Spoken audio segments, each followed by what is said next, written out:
21শে জুলাইয়ের বৈঠকের আগে কেষ্ট কাজলকে নিয়ে আলাদা আলাদা বৈঠক করতে দেখা গেল সুব্রত বক্সী, ফেরাদ হাকিম, অরূপ বিশ্বাসকে।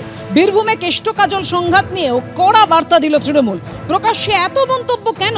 দল অনেক ভেবেচিন্তে চলে, ভাবনা চিন্তা করে কোর কমিটি গড়ে দেওয়া হয়েছে। কোর কমিটির সবাইকে সঙ্গে নিয়ে চলতে হবে। সামনে ভোট, এমন আচরণ করা যাবে না। ক্ষোভ থাকলে আমাদের বলুন। প্রকাশ্যে একে অপরের বিরুদ্ধে মুখ খুলতে পারবেন না।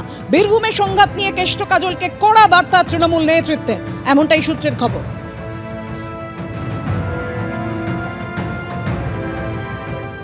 আমি এখানে আসার আগে আমাকে দলের সভাপতি জানিয়েছেন, বীরভূম জেলার মধ্যে যে বিরোধের কথা আমাদের মধ্যে প্রচারিত হয়, কোথাও কোথাও দুটি নামকে কেন্দ্র করে আজকে তাদের সঙ্গে একটি যৌথ বৈঠকের মাধ্যমে সমস্ত কিছু সুন্দরভাবে মিলে গেছে। বীরভূম থেকে আমাদের রেকর্ড সংখ্যক মানুষ এইবার যৌথভাবে এই সমাবেশে যোগ দিতে আসছে। 21শে জুলাইয়ে শুধুমাত্র মমতা বন্দ্যোপাধ্যায়ের ছবি ব্যবহার করা হবে, সেখানে অভিষেক বন্দ্যোপাধ্যায়ের ছবি থাকবে না। কারণ অভিষেক বন্দ্যোপাধ্যায় কোনোভাবেই ছিলেন না 21শে জুলাইয়ে, একথা জানিয়েছেন ফেরাদ হাকিম। ফেরাদ হাকিম বলছেন যে অভিষেক বন্দ্যোপাধ্যায় নিজেই এই কথা বলছেন যে 21শে জুলাই মমতা বন্দ্যোপাধ্যায়ের ছবি থাকবে, অভিষেক বন্দ্যোপাধ্যায়ের ছবি থাকবে না, এমনটাই দাবি করেছেন ফেরাদ হাকিম।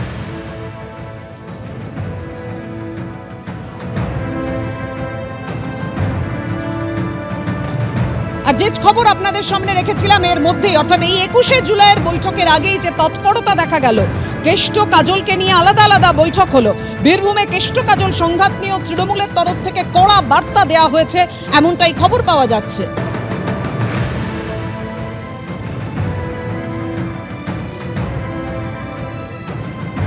সুব্রত বক্সী মহাশয়, ওনাকেই জিজ্ঞাসা করুন যা বলার আজকের দিনে 21শে জুলাই নিয়ে আলোচনা হয়েছে, বক্তব্য তিনি রাখবেন। সব বিষয়ে বক্তব্য উনি আপনার দিয়ে দেবেন। বীরভূম জেলার 11টা বিধানসভা আছে, 11টাতেই তৃণমূল কংগ্রেস জয়যুক্ত হবে। মমতা বন্দ্যোপাধ্যায়, অভিষেক বন্দ্যোপাধ্যায়, মমতা প্রার্থীরাই জয়যুক্ত হবে। তৃণমূল সাংসদ শতাব্দী রায় কি বলেছেন দেখুন এবার।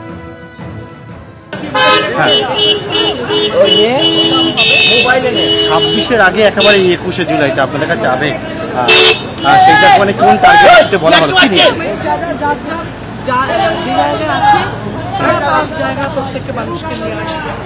আজকে দেখলাম যে একেবারে ফিরহাদ হাকিম, তিনি অনুব্রত মণ্ডল এবং কাজল শেখকে নিয়ে বৈঠক করলো, সেখানে কি বার্তা মানে কোর কমিটিকে নিয়ে? সবাই একসাথে চলবে।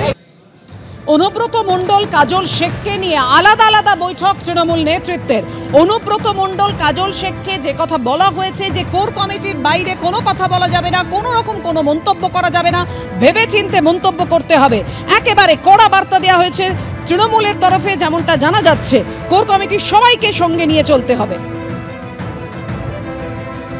21শে জুলাই লোকজন আনার জন্য যেমন করে সংগঠিত হয়, এবার আরো ঐক্যবদ্ধ হয়ে সংগঠিত হয়ে আসবে।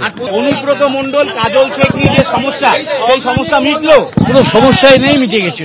হ্যাঁ, একসাথে অনুব্রত মণ্ডল আর কাজল শেখ কাজ করবে? সমস্যাই নেই।